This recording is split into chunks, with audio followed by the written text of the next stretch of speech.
Yeah. Hey, good morning, everybody. I really, like Pastor Mark mentioned about gratitude and being thankful. I'm really thankful for all of you. What I get to follow every Sunday is incredible. And it preps me and brings in the Spirit, and I want to thank you all very much. And it's not just those that are up here, but it's everybody from holding the doors to everything involved. All the pieces that you don't get to see is there's, and it falls right in with our message from last week and intertwines with the message from this week. So thank you from the bottom of my heart. It's really a blessing to be a part of the church. So last week we were in Mark chapter 6. And I asked each of you to think about something that from a fish and loaf moment that you may have encountered, or a blessing moment that you could message me. And I received a number of them, and it's really awesome. Like I shared last week, it's not only a good thing for you to share those moments and let God know that you're truly thankful for them and show gratitude to Him. But if you share those moments, it's going to go to help somebody else.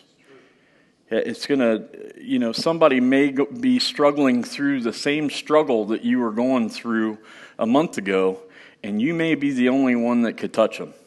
So you sharing that could change somebody's world. I was just given a message that some of our blessing sharing, or some of our talking at a women's group really brought new ladies into on their way or on their path to accepting Jesus and trying to make a relationship with Jesus. And literally, that wasn't in my notes. That was just told to me a second ago. And how awesome is that? So it just goes to show you that it's happening every day. So, those moments are very important for us, because, like I said, it could help somebody that's going through a big struggle get out of that struggle. And I'm not sure if you guys remember or not, but back in February, a friend of Brooks was in a really, really horrific accident. She was injured severely, broke her back, broke a bunch of ribs, has been through a lot since then. In that accident, she lost her husband and their 11-year-old little boy. And since then, she has been going through rehab continuously. And if all of that involved, I don't fathom how she could message me. And she's been here quite a bit, here and there from church. But she was at service last week, and we were at the state fair this week, and I looked down at my phone, and I get this message that I put on and this is from Amanda. It says, "Many blessings this week. My therapies are down to 1 time a week. My back injection gave me relief." She said, a red cardinal visited me this morning while I sat on the porch. Big heart. No wait time for an oil change at Tom Malls this morning. I thank God every day for my blessings, even the little ones. I said last week, blessings don't have to be mountainous blessings. Those small blessings. And for somebody that can focus on the good after the year that she's had, what 2026 has been for her, that's a testimony for every one of us. That she's able to get up out of bed and just stay positive and put a smile on and know that Herschel and Michael are with Jesus, where we're all working to be. Just absolutely crazy what that message meant to me. And it kind of transcended my week. And the messages that God was giving me and the word that he was giving me, when I thought about her message and what he was giving me already, that is exactly who I saw was Amanda. You know, Amanda's standing in the gap for people that are in a lot of pain. And how horrific that accident was, God's going to use her to speak life into others that are going through that same situation. And how amazing is God for that? And how amazing is Amanda for staying obedient? And it was probably painful to send that message and probably painful to talk about the accident. But she was obedient and set that message and said, listen, these are the blessings. Even though some are small, some are big, like the back relief. But she was obedient and stood in the gap. So I'm just incredibly proud of her. And I did get authorization before I shared that, so she won't be mad at me or anything. But just really, really an awesome blessing, and definitely an example for each of us about gratitude. So, but this week we're going to be in Ezekiel 22:30.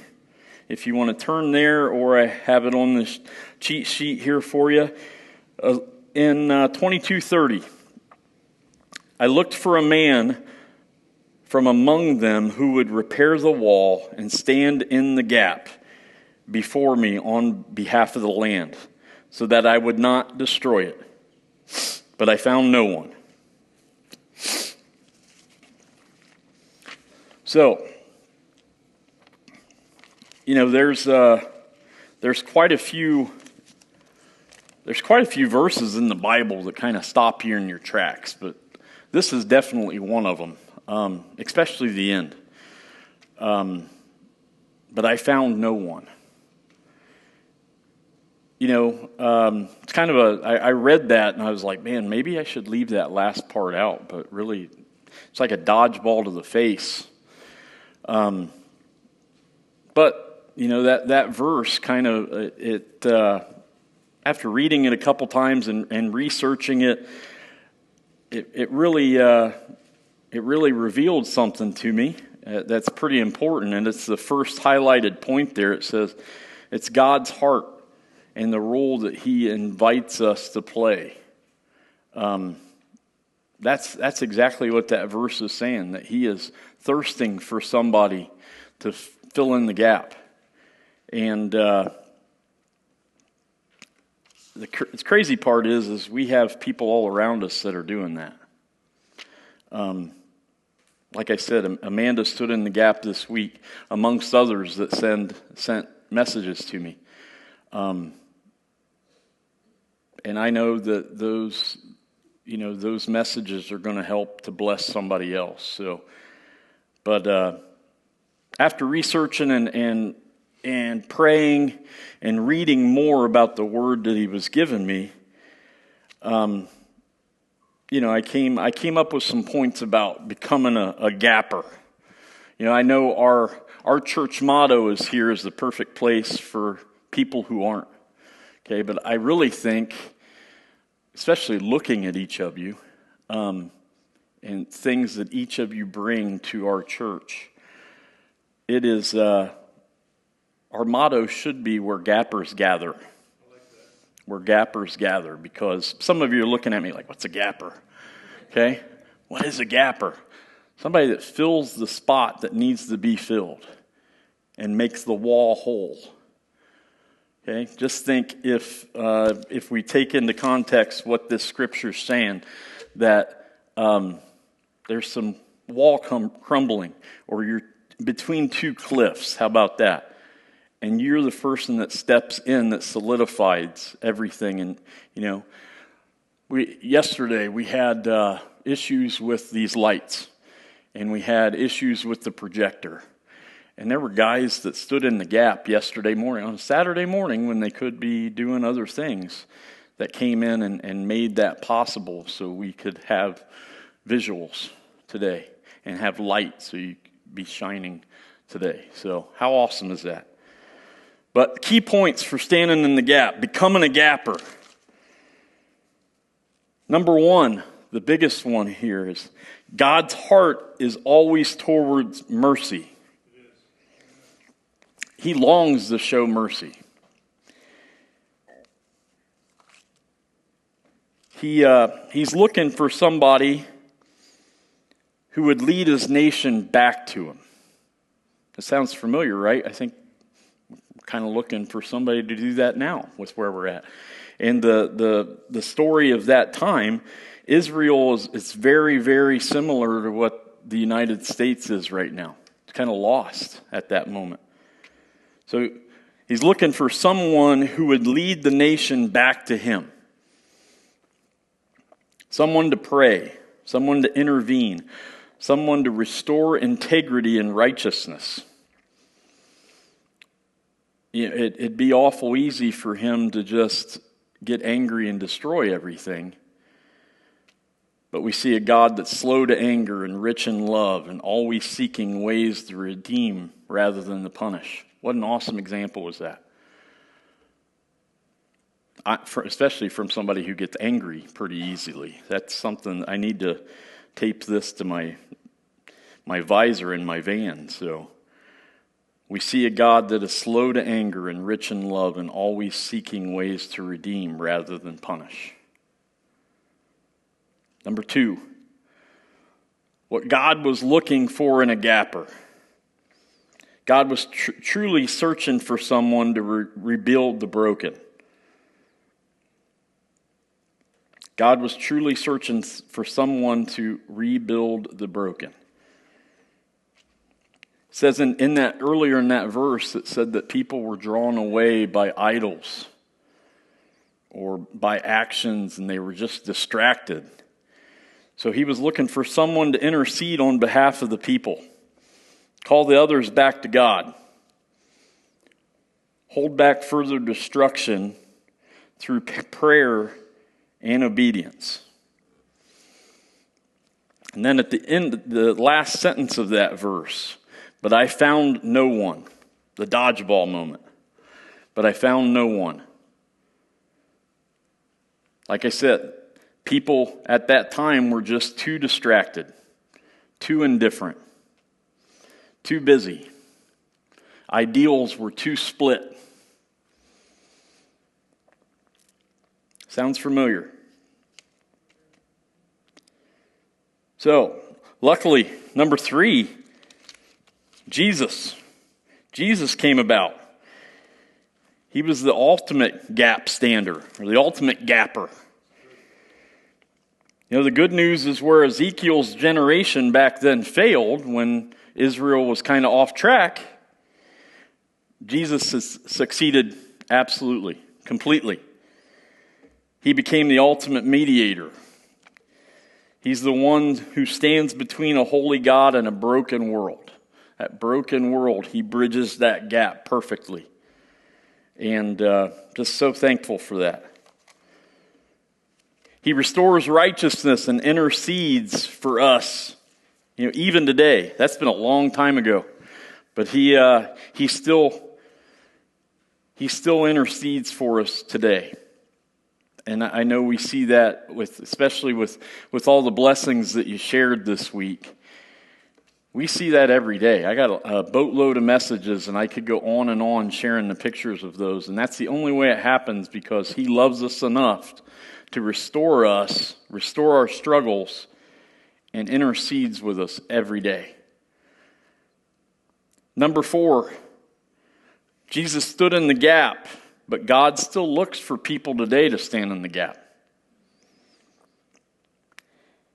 Even though Jesus is our perfect gapper, God still invites his people to stand in places of influence, prayer, and compassion. He still invites his people to stand in places of influence, prayer, and compassion.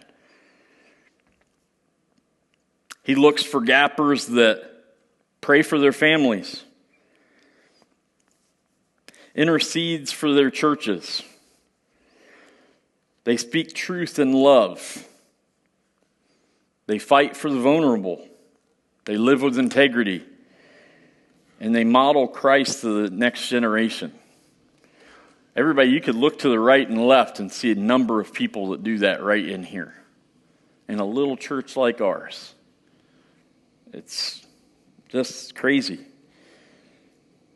Prays for their families, intercedes for their churches, speaks truth in love, fights for the vulnerable, lives with integrity, models Christ to the next generation. The awesome thing is if we fail on any of those, we can lean right back on Him, and He's going to help us through it. We may not be able to check all those boxes, but He's not looking for somebody perfect. He's looking for somebody willing to attempt those. And like I said, we could easily change our name to where gappers gather. You know, we're a congregation that's full of gappers. And where gappers gather, that's exactly it. I had plenty of people that came to mind when I thought about that. And I'm not going to embarrass anybody or say names or anything. And but truly, it's a lot harder to say names when you're looking at a bunch of faces that fill gaps, and you know that raise the level of our quality of church that could spill out onto Allen County. And that's exactly what you guys do every week. And I heard about it this week, and I hope you continue to reach out and let me know, because it's awesome to hear. That way I can share with others. So,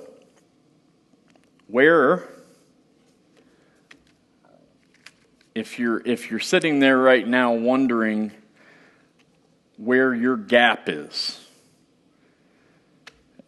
pray to God this week and say, God, I'm looking for some direction. Where can I fill the gap? Where can I use those God-given skills? And even if you don't think that you're good at something, all of us can pray for our family. We can pray for our families that are struggling. We can pray for other families throughout of our church. We could use that church bulletin and look at that prayer list, and miracles can happen because we pray. I don't know if you feel it or not, but God's Spirit and presence is here every week. It truly is. And, you know, He wants us all to be successful and healthy and positive and make a huge impact. And if there's nothing else that you think you can do, you can pray. And that's the number one point on being a gapper, is praying. Intercede for your churches. Speak truth in love. A big one, fight for the vulnerable. Live with integrity. And model Christ to the next generation, which I'll go back to our VBS. We're doing exactly that. And a lot of awesome things, like I had mentioned before, with men's group this week. But we had the glass room was full of men. We had to grab more chairs. Women's group was amazing, I hear. They still haven't let me go, but it was amazing. And what's that? Everybody'd leave. But it's just, it's amazing, the amount of gappers that we have, and really, really a blessing to be a part of it. So, as I welcome up the worship team again, sit here and think on it and pray to God as they're coming up and say, you know, what are you calling me to do? What gap can I fill this week? See what He says, and just ask Him and pray to Him. And probably I'll end with one of my favorite verses. as you ask him to use you and show you the way. Isaiah 6:8 says, I hear the voice of the Lord say, whom will I send? Who will go on our behalf? And I answered, here I am, Lord, send me. What he is asking anyone to do, ask him. He'll share it. He'll drive you in that direction. Gappers and how we can send in the gap, and we ask the Lord to send us where he would like us to go and where we can serve to further his kingdom. And about 3.5 years ago, the Bridge sent us an absolute gapper couple. You guys can all take a seat, sorry. And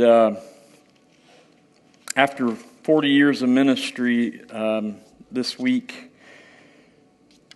Pastor Mark and Dinah have decided that they are going to go into full retirement.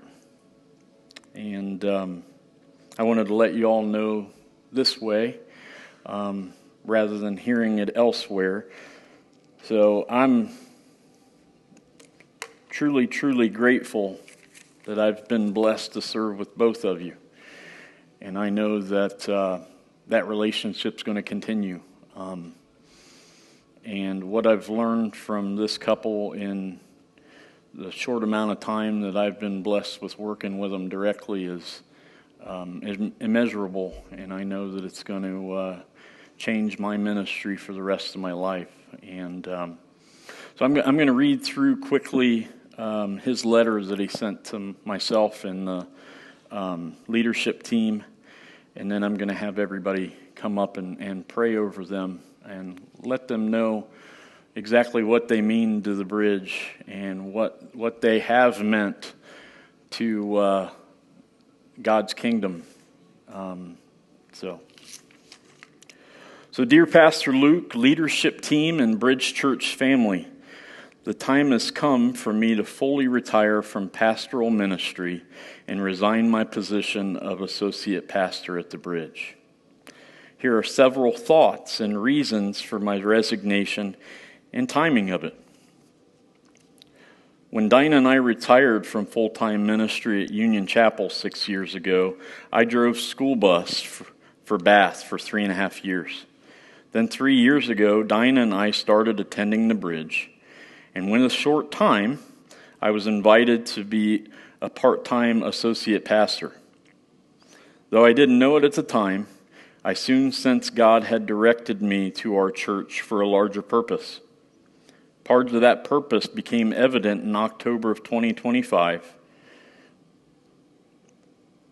More recently, he had given me another sign. From day one until now, we've been treated with respect, generously cared for financially, and love. For all this, we're very, very appreciative. The Bridge Church leaders took what easily could have been a church shipwreck and did so much more than keep the ship afloat. They always looked to the future and trusted God to reveal it.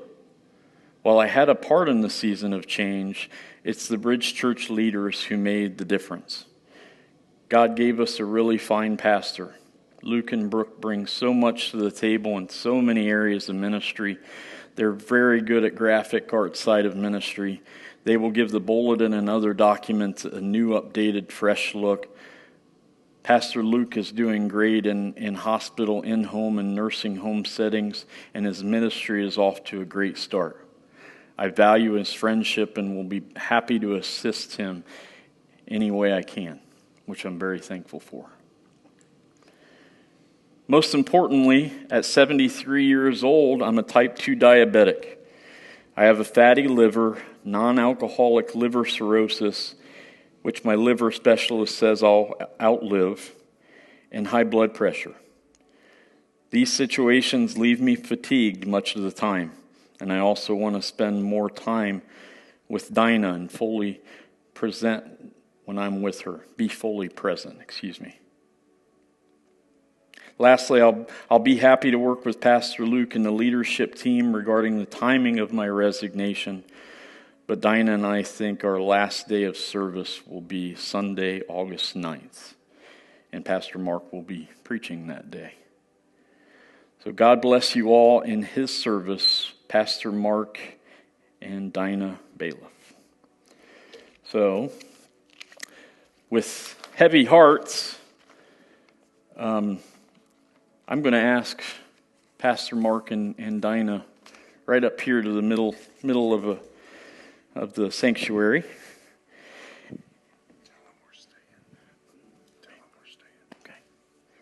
Okay. They are going to stay with us, which is awesome. Because they're a huge cog in this church, and I know all of those pastoral responsibilities will be off of their shoulders, but such a great family to be here, and they lead by example. And for us younger families, we get to see that directly, and that is an absolute blessing from God every week. And I thank you both for all that you've done for our church. Being a pastor here is not going to be the same without you. You've taught me a lot in a short amount of time. And I know you said in your letters that that's off to a good start, but there's a reason for that. So I appreciate you very much. So if everybody could circle up around Pastor Mark and Dinah, and we'll pray them out. Like I said, they're not going to be leaving, but they are going to be leaving in this role. But they're still, like I said, going to play a huge part in our church. But we definitely need to pray over them. Squeeze in. I promise. I probably smell more than anybody else. So don't be afraid. It's all the horse. Yes, it's the manure. It's Brooke's fault. Dear Heavenly Father, thank you for the time that we've had with Pastor Mark and Dinah. Their ministry here has been irreplaceable. Exactly what the letter said, that this church, it may have crumbled without Pastor Mark's leadership. We truly are thankful for everything they've done the past 3 years, everything that they've done in their 40 years of ministry throughout the county, and what they're continuing to do with ventures like LifeWise, and just being a part of the church. I saw a glow and a presence in Pastor Mark last week working with the little kids at VBS that I know that is going to continue, Lord, because I can just see how much joy it brought them. I'm very thankful for them staying on, and I'm truly thankful that I can always call on my friend for advice. And I just want you to give them quality time and allow Pastor Mark to be present, and allow them to share, the quality of life that you want for them, Lord. Their work is done, and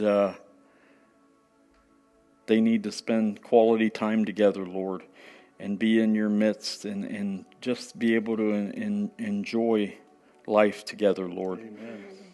And allow them to continue being a light. I know you will use them in any way that you see fit, and I know these two will definitely say, "Hey, Lord, send me where you'd like me to go." Amen. I just truly thank you for both of them. I love them both very much, and I know all of us do here as well. Continue to shine your light on them, Lord. Very thankful for them. In your blessed name we all pray. Amen. Thank you, everybody. Thank you so much. God bless you.